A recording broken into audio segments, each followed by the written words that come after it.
حجر اسود اور مقام ابراہیم کی فضیلت۔ چنانچہ طواف کی ابتدا حجر اسود کے استعلام سے کی جاتی ہے۔ یہ جنت کا پتھر تھا جو اللہ تعالیٰ کی طرف سے دنیا کے اندر بھیجا گیا تھا۔ یہ جنت کا پتھر ہے جس میں اللہ تعالیٰ نے انسانوں کے گناہ کے جذب کرنے کی ایک عجیب سی تاثیر رکھ رکھی ہے۔ جیسے آج کل سی سی ٹی وی فوٹیج ہوتے ہیں کہ اس کے اندر سی سی ٹی وی کے اندر جو کوئی سامنے آئے تو اس کے اندر کیچ ہو جاتا ہے، تو یہ اللہ تعالیٰ نے اس کے اندر صلاحیت رکھ رکھی ہے۔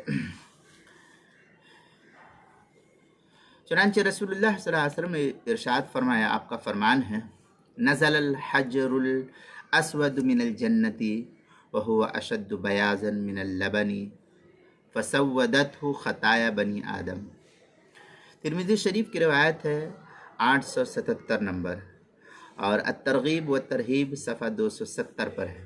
جس وقت حجر اسود جنت سے اترا تو وہ دودھ سے زیادہ سفید تھا، پھر آدمیوں کے گناہوں نے اسے سیاہ کر دیا ہے۔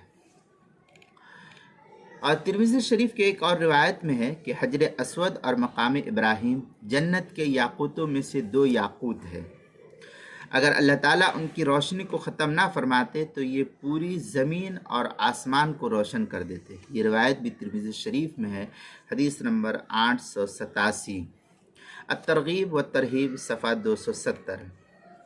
ایک روایت اس طریقے سے بھی نقل کی ہے کہ حجر اسود قیامت کی در اپنے بوسہ لینے اور استعلام کرنے والوں کے حق میں سفارش کرے گا، اور اس دن اللہ تعالیٰ اس کو زبان اور ہونٹ عطا فرمائیں گے۔ نبی اکرم صلی اللہ علیہ وسلم کا یہ ارشاد ہے، اشہد ھذا الحجر خیرا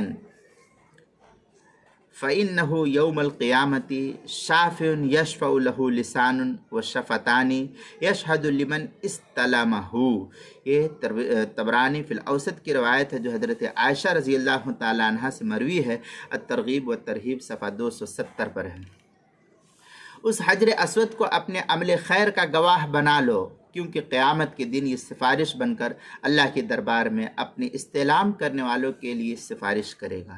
اس کی 1 زبان اور 2 ہونٹ ہوں گے۔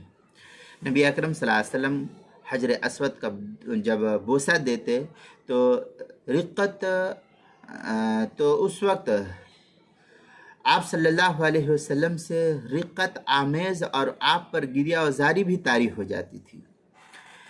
نبی اکرم صلی اللہ علیہ وسلم جب اس کو بوسہ دیتے اور اس کا استعلام کرتے تو گویا کہ اللہ تعالیٰ سے فرمایا کہ اللہ تعالیٰ سے مصافحہ کرنا ہے، کہ جب کوئی اس کو بوسہ دیتا ہے یا اس کو استعلام کرتا ہے تو گویا کہ اللہ تعالیٰ سے مصافحہ اس کو قرار دیا گیا ہے۔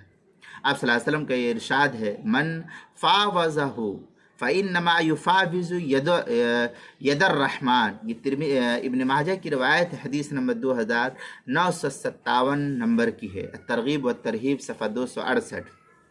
جو شخص حجر اسود کو ہاتھ لگائے، اس طریقے سے ہاتھ لگائے یا اس طریقے سے استعلام کرے یا ہاتھ اس طریقے سے پھیرے، تو ہاتھ لگائے تو گویا کہ اللہ تعالیٰ سے مصافحہ کر رہا ہے۔ یہ صورتحال جو ہے رسول اللہ نے فرمائی ہے۔